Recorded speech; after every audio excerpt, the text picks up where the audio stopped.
My name is Cameron Deutsch. I am a senior at Clark University. I'm studying American politics and also law, and I happen to be running for a state senate to represent my hometown, Lincoln, as well as North Smithfield and North Providence in Rhode Island. When I was 16 or 17, I wanted to run for school committee because I had some problems with some of our school committee members.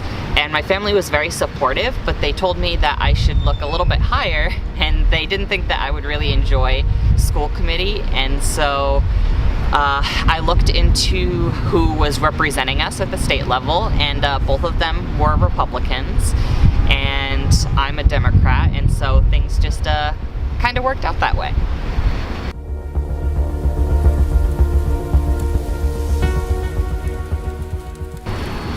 So one of the issues I'm very passionate about is climate change and the environment.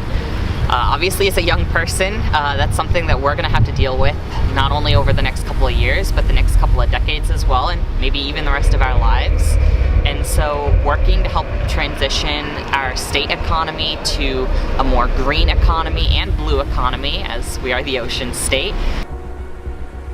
I would also very much like to prioritize working on reforming our government, because as we can see, so many people are disillusioned with the voting process and Congress and the presidency, and we really need to revitalize our belief in our institutions to protect us from any future damage that could come from nationalist politicians.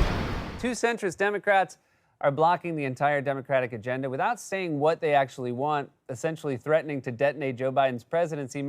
Two centrist Democrats, backed by corporate interests, whether it's fossil fuels or Big Pharma, are essentially threatening to blow all that up, and they won't even say why.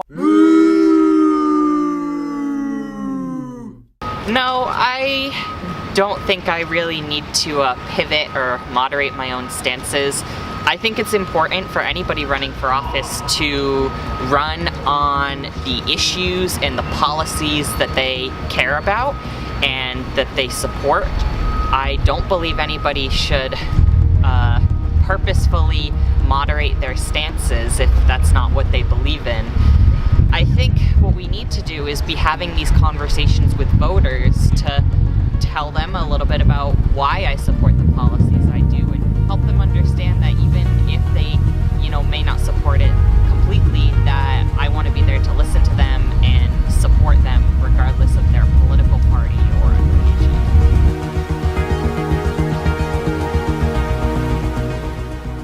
I do believe that there is a difference between the old guard and what you could say is the new guard of the Democratic Party, especially in Rhode Island.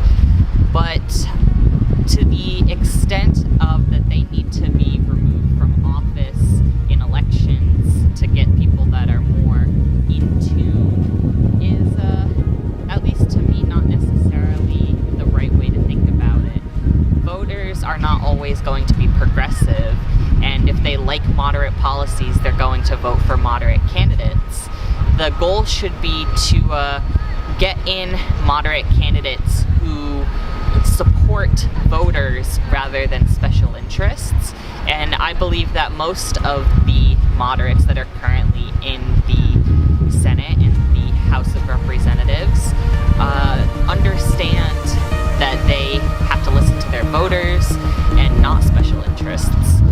For too long in politics, our politicians, our elected officials have been beholden to special interests and big dollar donors like millionaires and billionaires. And because of that, so many people have lost faith in the ability of our government to function and really work for the people. And as we've seen throughout COVID, there's so many underlying problems that we have failed to address. And I believe that we can take a stand and really do the work to fix those problems and make our economy and our government work for the people and not for special interests and big dollar